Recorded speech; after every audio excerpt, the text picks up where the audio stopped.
I believe so. Anybody else on? I can see the login right there. Excellent. Okay, so we're on. Well, good morning, everybody. Good morning, Roger. We really appreciate the opportunity to be with you this morning. We are so excited to present our new POS decision engine. But before I get started on that, for those of you who do not know me, my name is Liza Chinchilzi. I work in the marketing department, and with me I have Rick Ralph, our Chief Marketing Officer, as well as Jose Larzabal, our second president of IS, with us, and the honorary CFG member, Mr. Allentown, is also on the line with us, and together we're going to take you through a little bit of the product. I know we're going to touch on the application a little bit, but mainly focus on our POS decision engine. Rick, any comments on your end before we get started? First off, yes, thanks, Liza. First off, we're excited to be with you guys today. I think you're going to see that last year Columbian came out with what we call the next generation of final expense product, and we're happy to show you today what we consider now to be the next generation of point-of-sale decision engine. This is a tool that if you use the risk qualifier, it will give you the ability to triage a case in the first couple minutes when you're in the home, see if you're on the right track with what you're thinking about writing for them. And then our point of sale works very slick. It's on a handheld device. Decisions are typically a couple minutes or less. But let me move over and cut the hype, and let's go to the actual demo. Jose? Sure. I'm going to, and unless Liza wants me to do it differently, I'm going to take us through what I refer to as the happy path, and that is we have a customer who is very healthy, and we're going to take this through from beginning to end in as short a fashion as possible. And then after I'm done doing that, then I'm going to circle back and I'm going to show you guys the medications list and how you can work your way through that as well, all part of the underwriting process that is all built into the risk qualifier. And what I just I kind of brushed over without, when I was saying I'm going to take you all the way through to the end. This is a two-step process. There's the risk qualifier, which is what's showing on the screen right now, and what you're seeing right now is not representative of what you're going to see on a regular basis. But there's a two-step process. There's the risk qualification, and then there's the point-of-sale decision. And so I'm going to step you through all of that. So let's start with the risk qualifier, and that is an app that runs on Android or iPhones. And when you get this off of Google Play or off the App Store for iPhones, you're going to be asked to enter a login value for the very first time, and it's only the first time. So what we want you to do is enter CFGFE there. That's Columbian Financial Group Final Expense, CFGFE, and that would be what's going to make it work from that point forward, and just identifies you as a Columbian agent. All right.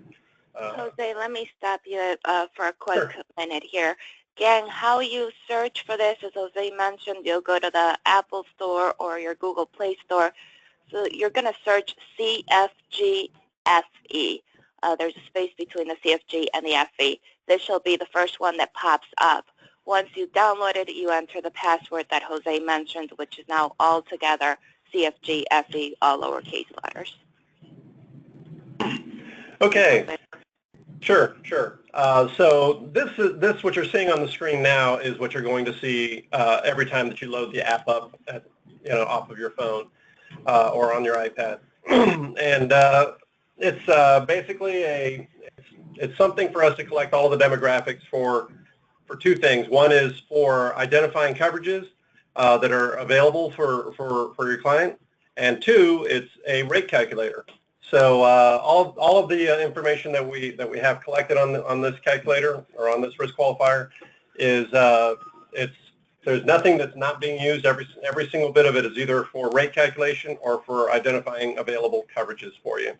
So let me just give you some highlights on what you're looking at here. I'll start with the bottom of the screen, and that is right here. So you're looking at the 4 different types of coverages that are offered under our final expense product. So Elite and Select are our full benefit coverages, and Advantage and Security are our graded benefit coverages. You'll also notice that we have a color out there, and I'm going to go ahead and let you see that there's more to it than just red. I'm ahead of the game. And let's see, I'm going to say. Hey guys, we got a lot of background noise. Somebody might want to mute their phone, please. Somebody outside Jose. Yeah. Thanks for that check there, Al. Okay, so I've entered some basic demographic information, and you notice that the colors and of the coverages change down below. So it's basically saying that based on birth date or the state or the height and weight, that the coverages might change in their availability. So going back to describing the coverages that are available down below, we have a color scheme. So green means that it's available, red means that it's not available, and yellow means that there will be some underwriting involved. In addition to a color scheme, we also have a symbol scheme. So those that don't do well with colors, we can also give you a symbol so that they can work with that as well. So if it's green, aligns itself with a symbol that is a box with a check mark in it. Red has a circle with a slash through it, and yellow has a yield sign with an exclamation point in the middle of it. All right. So, but basically, we're going to go through a happy scenario here and assume that this person, I already see him. I'm in front of him. This person's in great shape. They don't take any meds. We're just gonna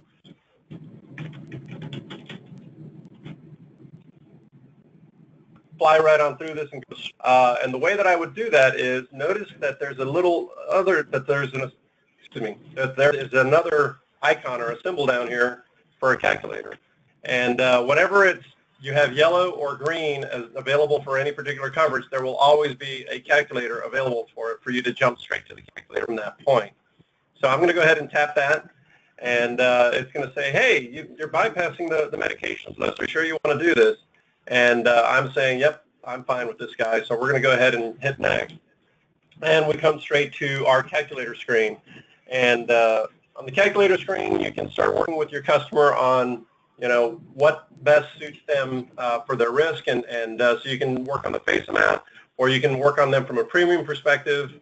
Come over here and just say, maybe they can afford $30 a month, and it'll automatically adjust the values up here according to whatever you key in down below. In addition to putting in the face and the premium amount, you can also increment it by 10, whatever of these two amounts that you're working with, premium or face. You can change the mode, on the rate calculator and add whether or not they're tobacco or non-tobacco, and other rider information associated with the coverage. All right. But at this point, what I want to do is, again, assuming that we've already identified everything about this person and everything looks good, I'm going to, at this point, decide I want to get a real decision. I want to get a final decision on this. And so assuming you get to this point, we now want to fill out the application completely and all the way down to the wet signatures. You can do this either on paper or you can use our e-app solution as well. Both, we ask that you get it all the way down to the signatures. And on e-app, it'll be digital signatures. On paper, it'll be obviously a wet signature. But at that point, once you're ready to go, once you've done that, you go ahead and tap on the point of sale underwriting button. And don't worry about this. This is just because I'm on a test system. This will never happen to you. This is what you'll see next. You'll see a login. And so I'm going to log in as my test user that I use all the time. And go ahead and sign in. And this is login. Go ahead, Liza. Go ahead, honey. I was going to say that. I'll shut up. Go, Liza. I just wanted to clarify what the login is. That is your regular login that you use to sign on to the CFG website. So whatever you use to, check your business or your commissions when you log on to CFG, that is the login you are to use there. Right. Okay, so after the login, you'll be brought to this screen on the app. And at this point, recall I just said when you came to your decision on your pre-qualification that you wanted to go forward with getting an actual decision, we wanted you to fill out the app. Well, now we're asking you to attest that you filled out the app. So you just tap a checkbox there, and notice that it's already has Georgia here. Well, it brought that forward from the risk qualifier, and all of the fields that are usable in getting the final underwriting decision, if they were already collected in the risk qualifier, they're going to be available here as well. So I'm going to go ahead and tap continue. At this point, we ask that you have your customer, your client, sign that we're about to do MIB and prescription background check, basically. And this is using a finger signature or a stylus pen. So they can do anything here, but using their finger again or a stylus, and so it's free form signature. Go ahead and hit sign and continue. And at this point, you can see that even some of the other fields that we had entered in previously traveled forward. And so the birth date, the gender, the height and weight all came forward. The only thing I have to fill in now are the remaining fields. Tobacco also came forward. It's down here at the bottom. All right. Don't mind the odd name that I have here for first name and so forth. These are test characters. I'm in a test system for doing this demonstration for you guys. So disregard this. These are some really specific items I have to do for MIB. Let's see. So DD.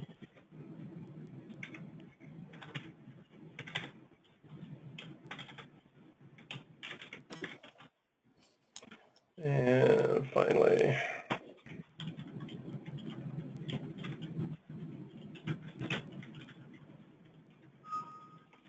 all right. I'm going to say that I'm born in Georgia, just the same as the state as I reside in, and I'm going to go ahead and tap continue.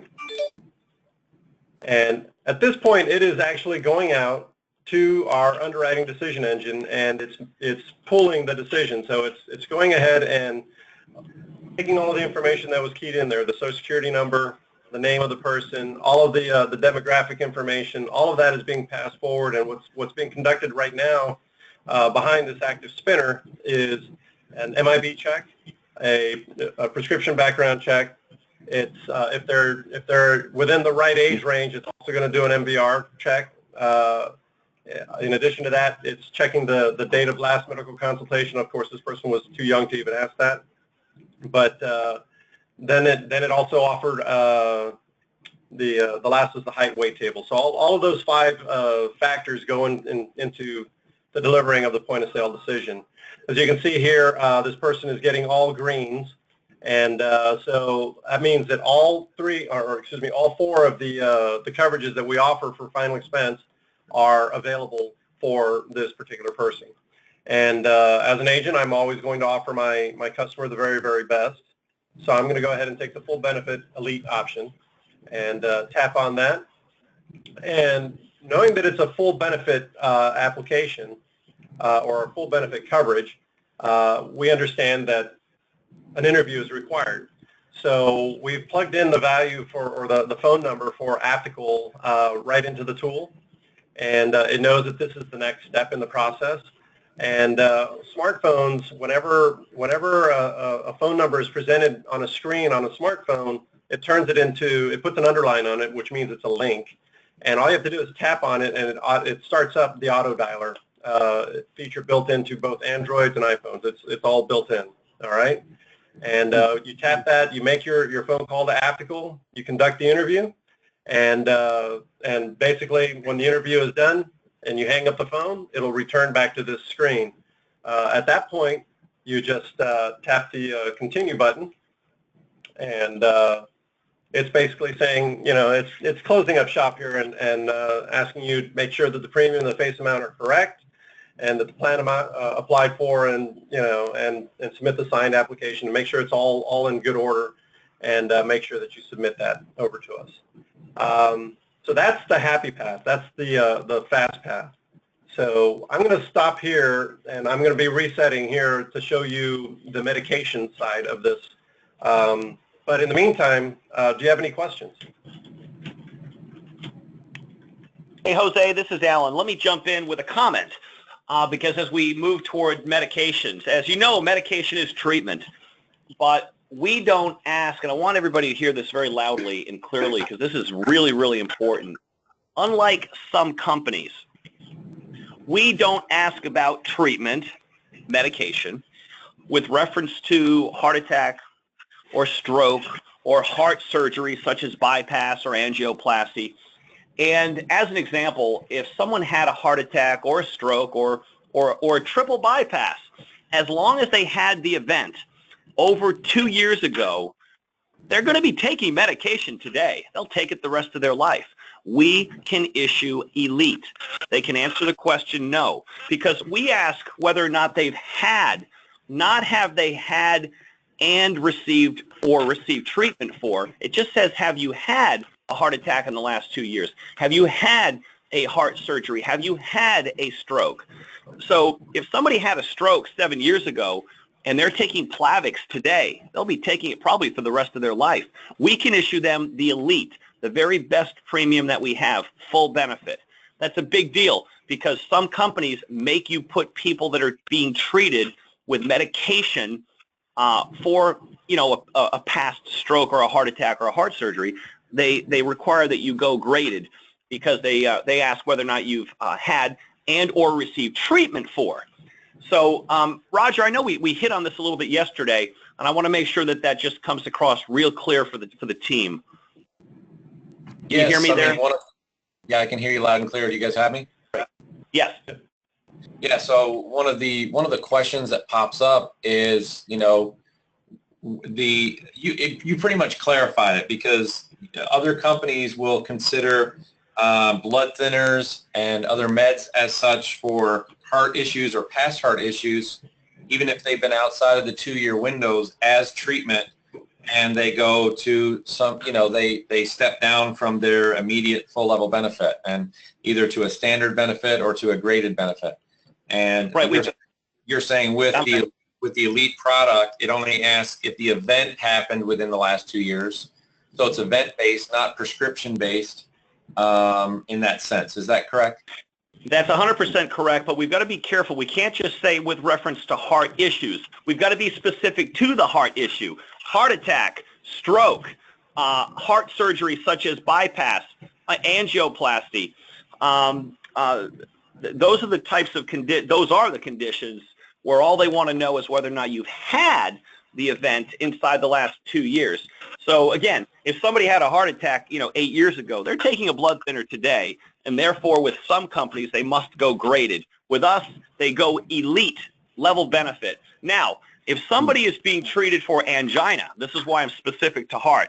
We've got to be specific to the condition. If somebody has angina and they're taking a nitro pill every once in a while because they have some heart, you know, some chest pain, that is one of the questions on the app, is whether or not they've had angina in the last 2 years. If somebody has if somebody has taken a nitro pill for chest pain, say 6 months ago, well, that was because they were experiencing angina, which means that they must answer yes to the question. They've had the condition in the last 2 years. Rick, I know you've got an underwriting background. Would you agree with everything I've just said? You're spot on, Alan. Okay, great. Roger, how am I doing there in clarifying everything? You're doing great. You're doing great. So any event within the last 2 years, if it's asked about on the application, is considered an event. That would be a yes answer, such as angina. However, you could have a prescription for nitro because of past heart issues, and you have it on hand for emergencies. As long as you don't take it, that would go through as elite, or how does that show up on the? Yeah. How does that show up on the qualifier? I'll tell you. A great question. Here's how that works. If somebody had a heart attack 7 or 8 years ago, they're probably carrying nitroglycerin in their pocket.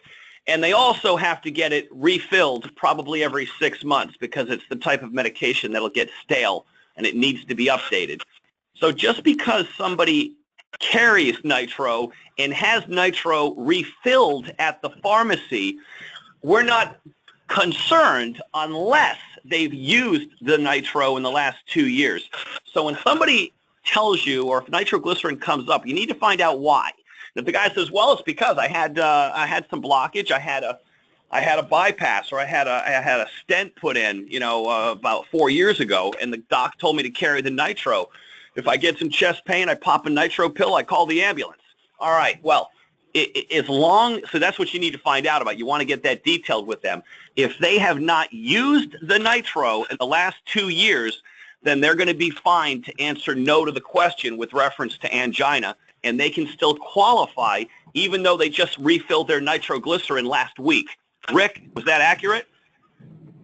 Very accurate. So Alan, how does that show up now? And I know we're going to walk through this, but when you type in nitroglycerin on the risk qualifier here in the medications list, as we're going to see, what happens to that medication? I'm anxious to see how that works inside the app. I think we'll probably just let Jose take it from here. Eliza, would you agree? And then we'll get to that point. Yeah, I Well, just want to clarify. Real quick. I'm sorry, Eliza. Let me jump in real quick.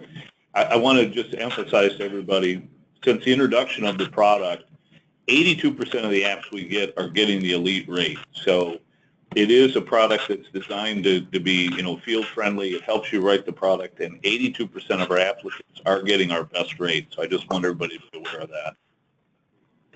Thanks, Rick. And Roger, to your point, I just want to clarify what we're going to see, the risk qualifier. Any medication, what it's intended to do is to guide you to the best plan available based on the information that you're submitting. The information there, other than the birthday state and all of that good stuff, the medications that you enter do not move forward to the POS. It is just mainly to guide you and give you the best plan that it thinks based on the medications that you entered that you actually are going to receive. On the POS, we are actually doing all the underwriting checks, as Jose mentioned, which is the MIB, the prescription, all of that, and that is your final decision. Does that make sense? Is that clear?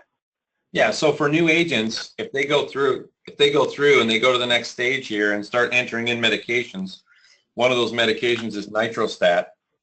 That's probably not going to come up with a green under elite or select. It's probably going to be yellow or possibly even red. So I'm anxious to see how that works. And so what I want to ask is, and clarify for new agents, just because you get a yellow or possibly even a red, I'm assuming it might be yellow, that doesn't mean they wouldn't qualify for the full level benefit, the elite product, because it's still based on how they answer the questions and the POS that is done after this part.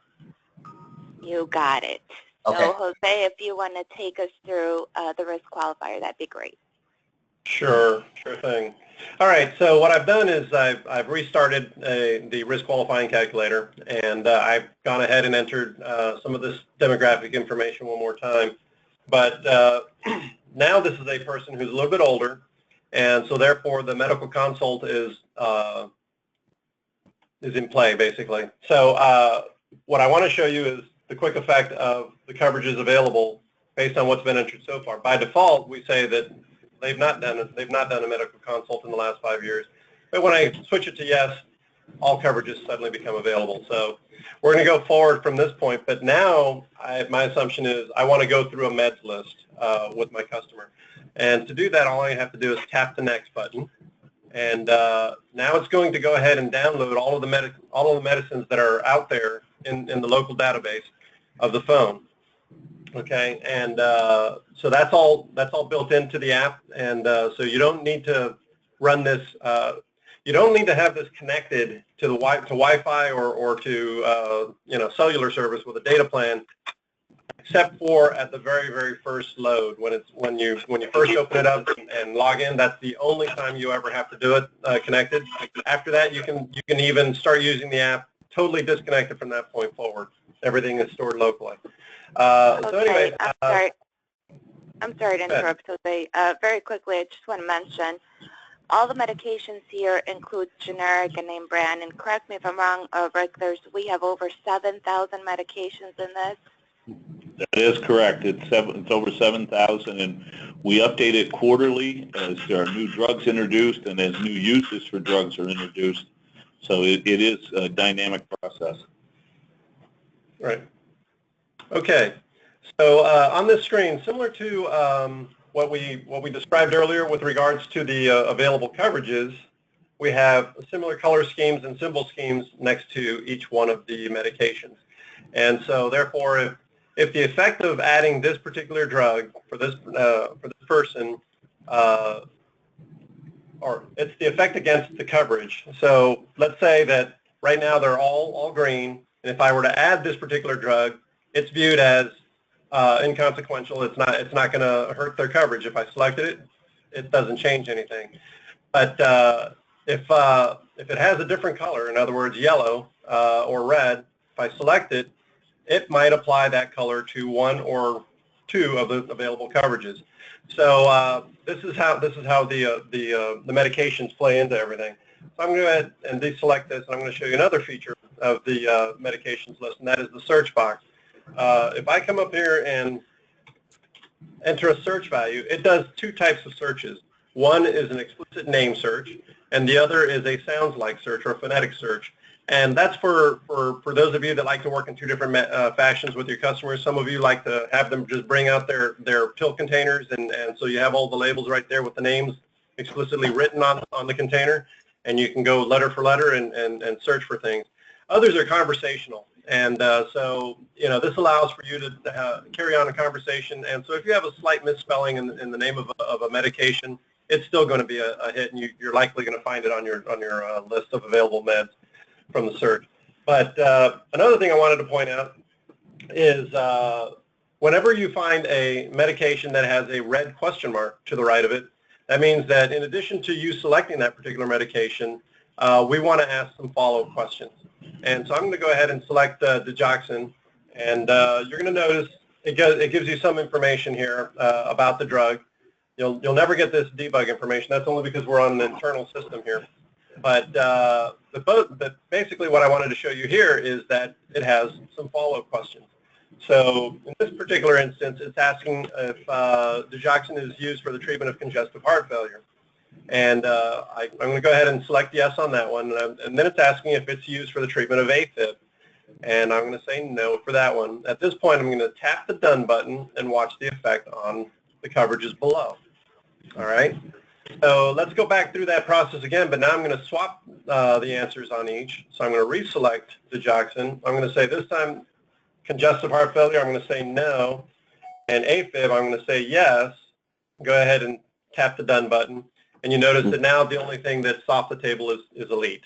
So it allows you to dig in a little bit on certain drugs, but it gives you the flexibility of getting that second question, that follow-up question on any particular drug. Another thing that I want to point out is that when you're done with this particular item, you can go ahead and hit X here and enter another search. And so at that point, if you want to add other medications to the list, you do, and you notice how it has this horizontal bar right here. Those are for all of the items that have been selected.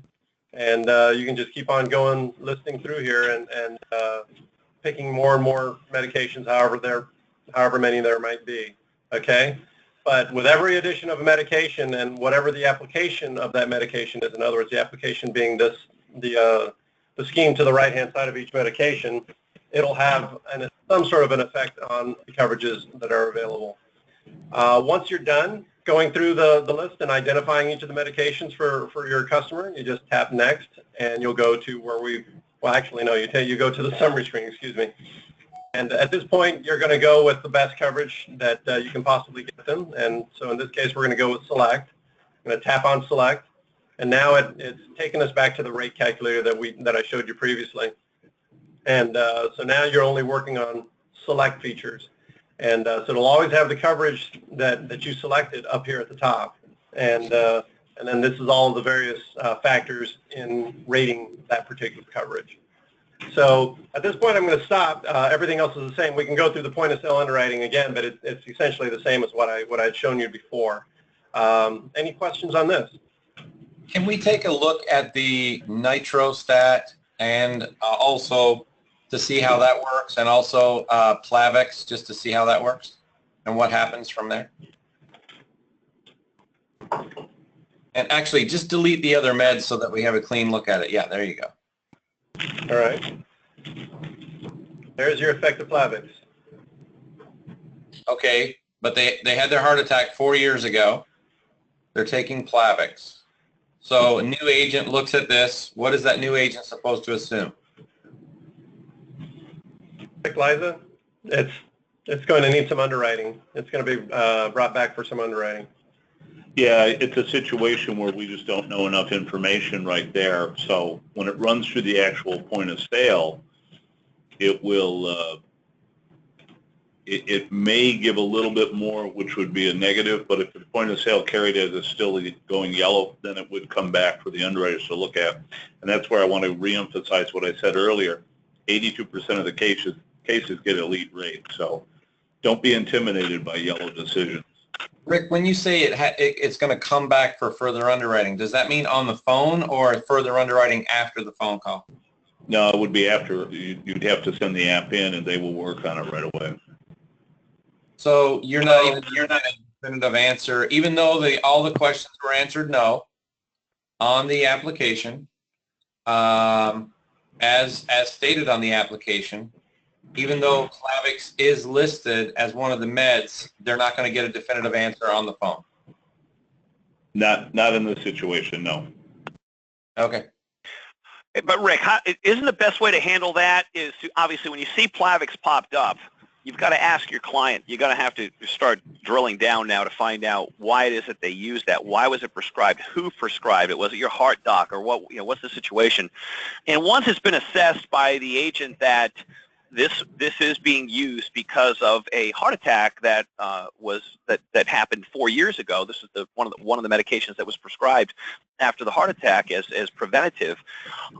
Then on the application under notes or on the remarks section, wouldn't you recommend that at that point the agent go ahead and get a statement from your client? Let's indicate what this is for. Because obviously. Yeah, so because what we have to do, gang, is we have to rule out Plavix being used for maybe a more recent heart attack or a stroke or heart-related issue that would have required a yes answer on the app. So we have to just treat the application like a canvas, and you're the artist. You got to paint the picture for the company, and the way to do that would be to put down details. Okay, applicant had a heart attack. May 2014 was prescribed Plavix at that time as a preventative. Then you get your customer to sign that statement, because we want to make sure it looks like that's their comment. That wasn't something that maybe an agent wrote on an application, later in the afternoon when they're sitting in a hotel cleaning up all their apps. So, and don't take that the wrong way, but I'm just telling you, I've got guys that do that, and you need to make sure that any kind of statements that are out of the ordinary, like the one I'm talking about, looks like it came from the client. And the way to do that is to write it out right there with your customer, make sure they agree to what it is you wrote down, and then have them sign the statement. That's them agreeing that, yeah, those are my words. And then when the application comes into the home office will see, okay, well, everything came up clean except for Plavix, but now we have an understanding as to why they use it. It's because they had a heart attack over 3 years ago in the example I just gave. And therefore, an underwriter can then make an assessment quickly, look the app over and say, this is something that's issuable, and just issue it. Rick, isn't that the way to do it? Because if we don't give that information, now the company has to go dig for that additional information to make sure that the Plavix isn't being used for a more current condition that they may have suffered from, and they're going to make a second interview, which is what we want to avoid. Rick, is that correct? No, I would agree, Alan. If you can provide some additional details, and typically, I should mention, if we haven't told you this on prior calls, we are a company that encourages accessibility to our underwriters, so you can always check with them during business hours. And in a case like this, as Alan points out, putting comments down on the app will certainly go a long way to expedite the decision in the case. Yeah, so Roger, it's not a perfect answer, but I will say this, and I think you realize this is sort of the guys on the phone and the gals on the phone. There are some companies that just take a hard line. If you're on Plavix, you're not going to get full benefit, period. It's an automatic graded. But Columbia doesn't do that. because they want to know more, because they want to understand why they use it. There are a lot of dual-purpose medications out there. We don't want to rule people out just because they take a medication and assume the worst. Because in this example, it's not the worst as long as the event was over 2 years ago. That's what you have to make clear to the company. And so that's an example where you get a yellow. You're not going to have an absolute yes or no. Now, we could have changed it. We could have just said, hey, you know what? Plavix is an automatic red light, like some companies do. But we decided, no, that's not the way we want to do this, because we're going to walk away from some good quality business if we do. So, you know, it's not a perfect scenario when you have Plavix, but you can make it one if you spell it out for the company. And that's why Rick said, you know, don't be afraid of yellows. We issue a tremendous amount of yellows, elite. Rick, isn't that accurate? Absolutely. So hopefully that's helpful. Yeah, it absolutely is, Alan. Would the Plavix be addressed on the point of sale phone call on the first one, or is it going to require something further beyond that first one? It depends on whether or not it comes up with the system that Aptical is using. If it does come up, they're going to ask the questions, and you're going to want to make sure your customer is prepared because you already know that they're using Plavix. It came up, you know, during your the pre-screening here. So Right. You're going to want to make sure that they're prepared to talk about it. Why do you use it? When was it prescribed? What is it for? You know, is it because of the heart attack or the stroke that you had over 2 years ago? But it may not come up. Aptical's system isn't 100% with reference to prescription drug hits. Rick, isn't that accurate? No, you're correct. You know, we use Milliman to draw the prescription history, and you get about an 80% hit rate. So if that does come up on the point of sale telephone interview, the first one, and it's addressed, does Aptical follow that up with you guys to ask, you know, what that's being used for, and what incident, you know, what incident happened that precipitated this medication being taken regularly? Yeah. No, What's going to go ahead? Well, I was going to say, what we're doing here is we're running the point of sale before we do the interview. You'll see as we go, you know, the point of sale interview is at the very end. It's just a formality to get a recording of the declarations by the applicant. Okay. We're giving you a decision prior to that. And then we're looking at modifying our phone interview.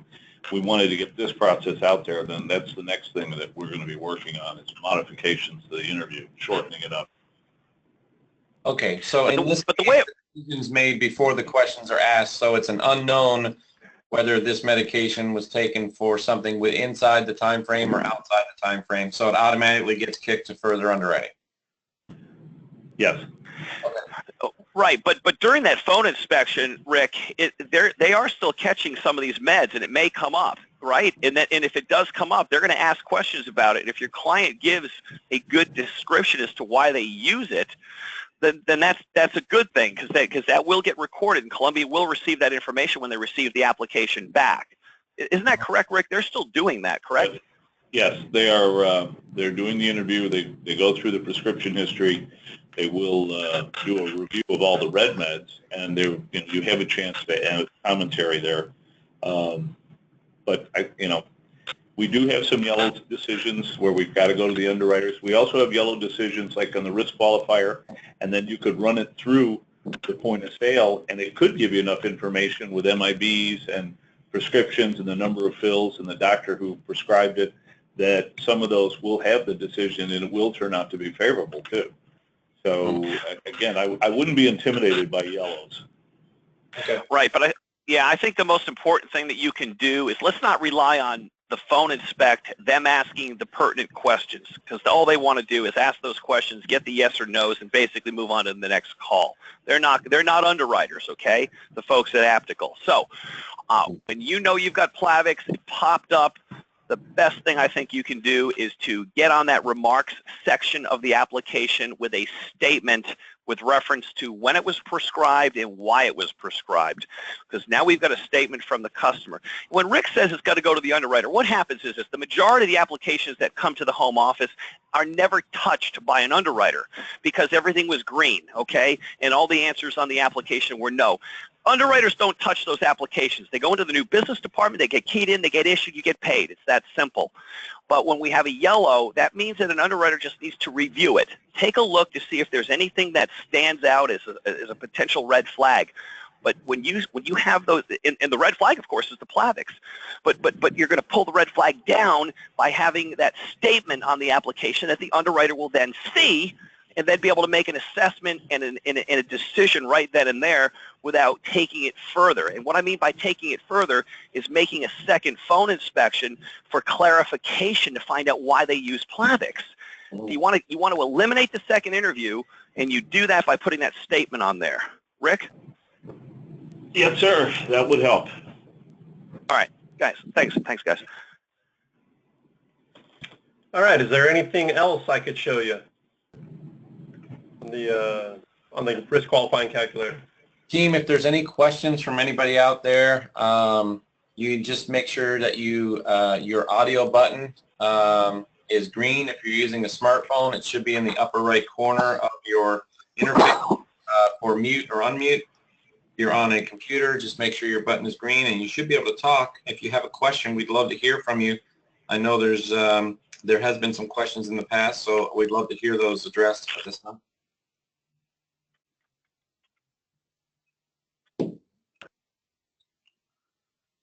Guess that means we're doing a pretty good job, Roger. We must have answered all the questions. I did have one question. Is the login required every time when you open this app? No, it is not. It is only required when you first download it. Or if you purchase a new phone and download it again. Obviously, downloading here is the key word I'm using. So no, once you've keyed in that login, that CFG FE, from that point forward, you should be fine. And it works without internet connectivity?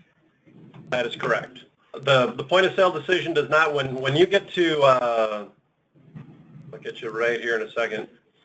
When you get to this button here, the point of sale underwriting, that is the point where a connection to, a cellular service, Wi-Fi or a data plan, that is required at that point, because our underwriting service is a third party, and obviously it's MIB, IntelliScript, those kinds of things. So therefore, we're making a call, and so you're making a call as well.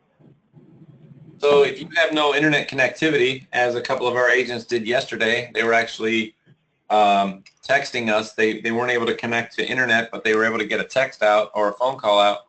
What should they do at this point? If they were able to get a phone call out, it sounds to me like they had service. So they'd be able to do this.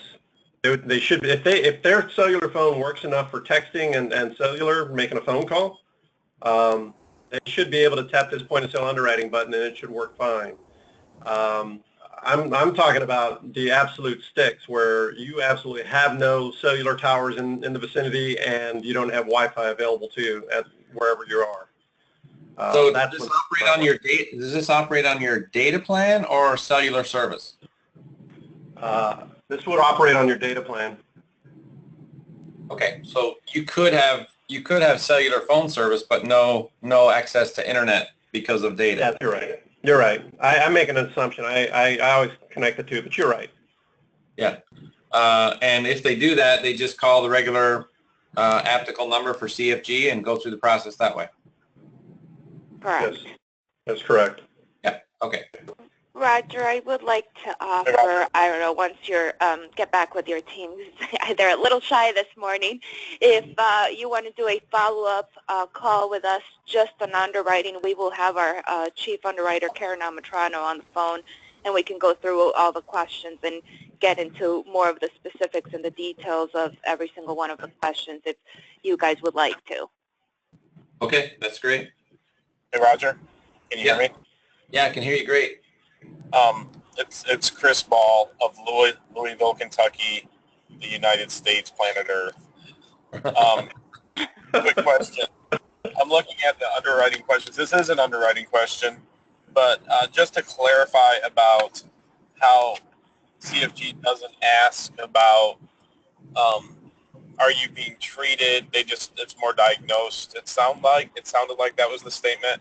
So if I'm looking at this question of during the last 36 months, have you been diagnosed as having complications of diabetes? It doesn't say anything about treatment there. So if they're on gabapentin, and they're on metformin and gabapentin, for instance, but they've been on gabapentin for 3 years. The diagnosis was over 36 months. Are they good to proceed, or is that going to be a yes no matter when the diagnosis was? Hey, Chris, Allen here. What is the gabapentin being used for? Well, it'd be diabetic neuropathy. Then that's a problem, because we do very specifically ask whether or not they've had complications in the last couple of years or being treated. We use the word treated in that question with reference to any kind of complication of diabetes, such as, and the most common is neuropathy. So Okay, yeah, be very careful in neuropathy. Yeah. When I was reading the question, it says, during the last 36 months, have you been diagnosed by a member of medical professionals having complications of diabetes? Oh, okay. And it goes on, or diabetes not, well, then it says, or diabetes not under control with current treatment or have used insulin. So. Right. So Yeah, so if at that point. No, it doesn't. It doesn't. No, because if you've got neuropathy, you've got a complication of diabetes, and it's a pretty serious one that can eventually turn into something pretty bad if not managed properly. So yeah, any kind of retinopathy, which is the eye, nephropathy, which is the kidney, neuropathy, which is going to be circulatory, and typically it's the numbness in the legs, and which eventually can sometimes turn into an amputation. Very, very serious complication. Yeah, you got to be very careful of that. So if they're using gabapentin, don't write it with Colombian full benefit. It will not fly because they're using that for neuropathy. Rick, would you agree? I would agree, Alan. Here's a question in regards to underwriting and how that works, just so we have a more complete picture. If you have a client who maybe is a recent diabetic, and their background, they were taking a pill, maybe a gabapentin for a nerve pain due to their disability. Is there flexibility in that to be able to put, client had a back surgery, takes gabapentin, but is on metformin, but the gabapentin clearly was taken before the metformin? Is there flexibility in that underwriting, or is it, man, we don't touch that stuff, you might as well just it's going to be that's a tough one. That's a tough one, Chris, because when you've got somebody that's using medication that is very specifically for neuropathy, but there are some examples where somebody may be taking, like you just said, somebody had some kind of an injury or some kind of back issue or whatever, back pain, and that kind of medication may in some examples be prescribed. And then they end up developing diabetes later on, and now they're taking metformin for diabetes. That's a tough one, because the only way to really know what's really going on is to look at somebody's medical records, which we're not going to do. Right. So, is there flexibility? Here's what my response to that's going to be. Yes, if somebody is using medication that's typically for neuropathy, yes, there's flexibility. But the answer then is going to have to be no when they're diabetic. If they're not a diabetic and they use that medication because of a back injury, that makes sense. But if they're diabetic and they're using that medication, it's going to be hard for the underwriter to trust or believe that there isn't some neuropathy going on as a result of complications of diabetes. And so I'm going to tell you that would be one I don't know that I would touch. Rick, would you agree with that? Yeah, that one is going to be hard because of the overriding diabetic situation. But to Alan's point, other situations, you're always able to call and talk to the underwriters, and they will try and give you the best assessment. They'll ask they'll give you the right questions to ask the client to delve in and try and figure out, is it something we can work with or not? Yeah, the good news is there is a company out there that'll issue neuropathy full benefit. And I believe you guys have that company in your bag.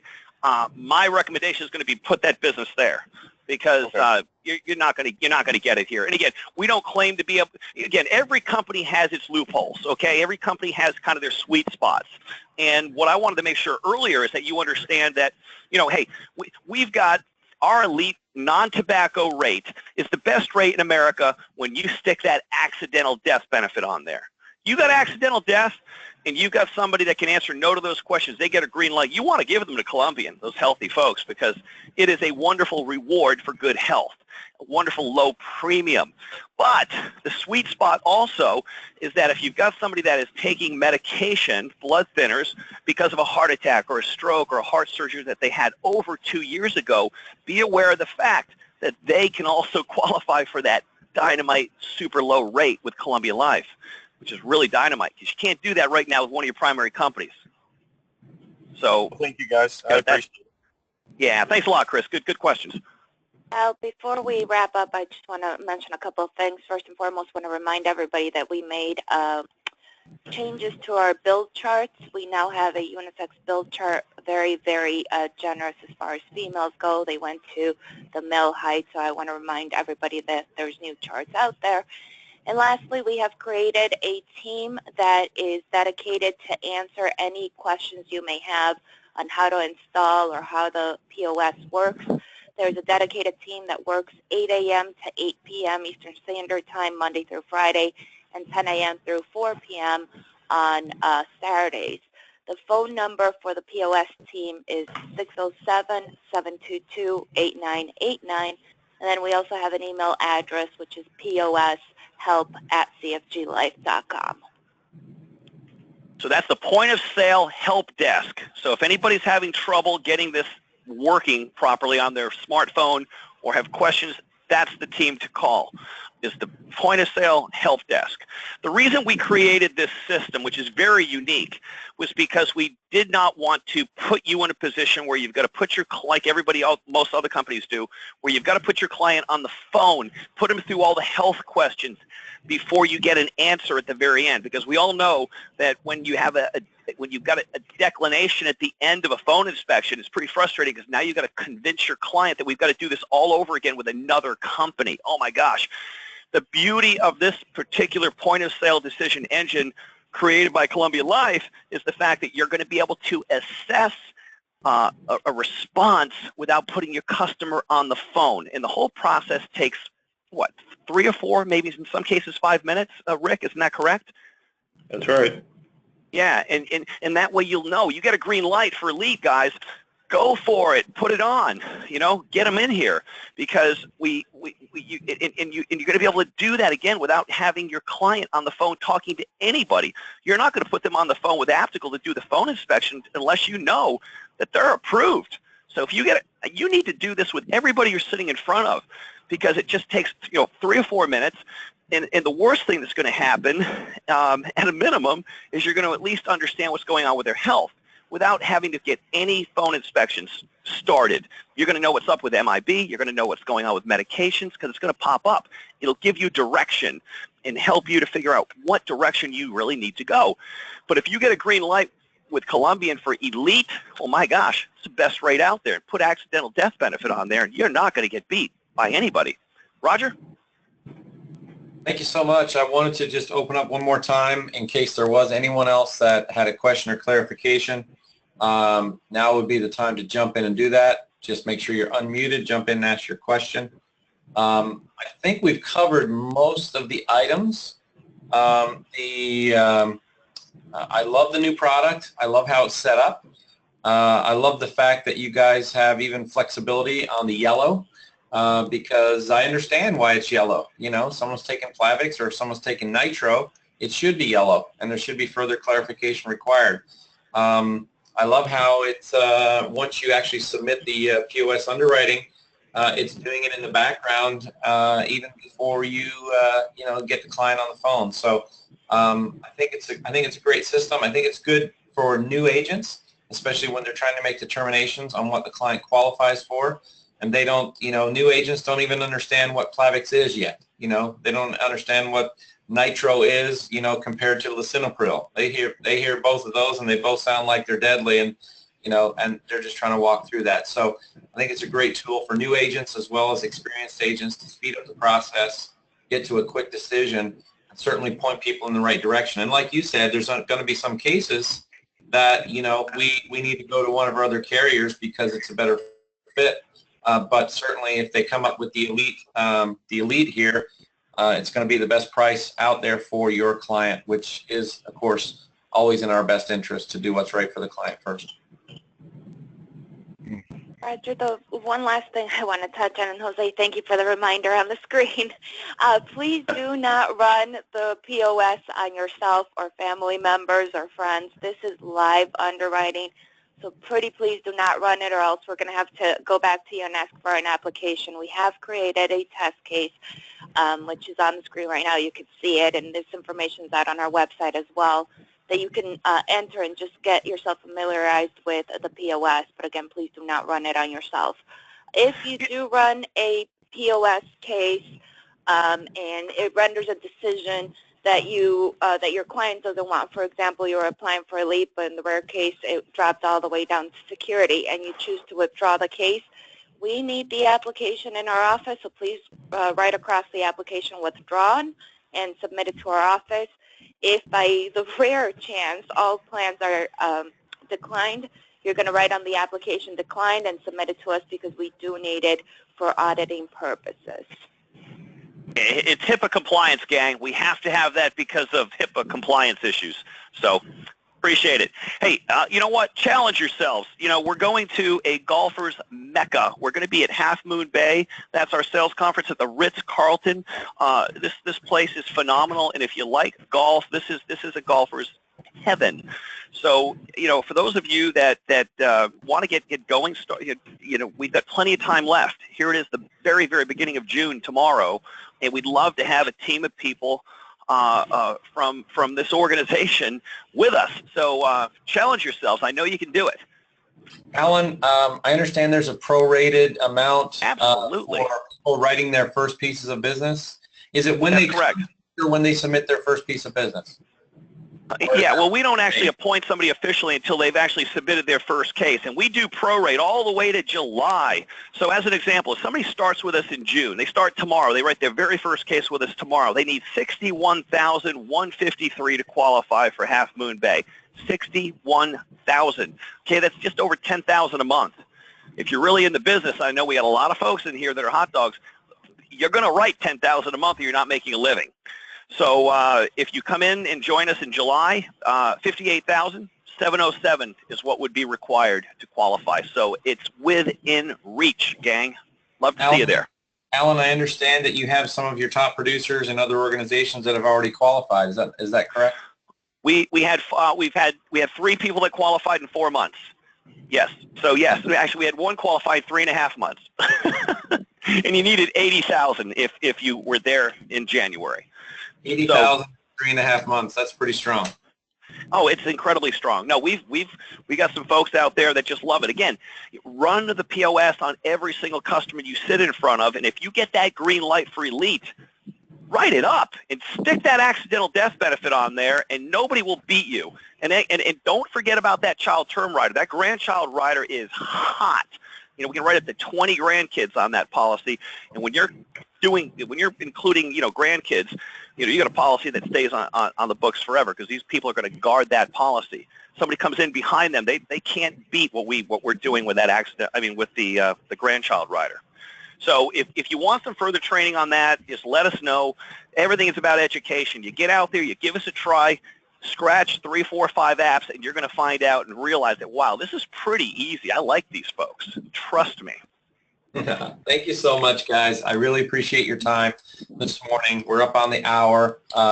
Thank you, Rick, Liza, Jose, Alan, of course. You guys do a phenomenal job at communication, so I really appreciate your responsiveness and being available this morning. Guys, I hope you found this informative in helping you improve your game. So we'll be back on with you on Friday for our wrap-up call. Thank you so much, guys. Thanks, everybody. Thank you. Bye-bye. Bye-bye. Bye-bye.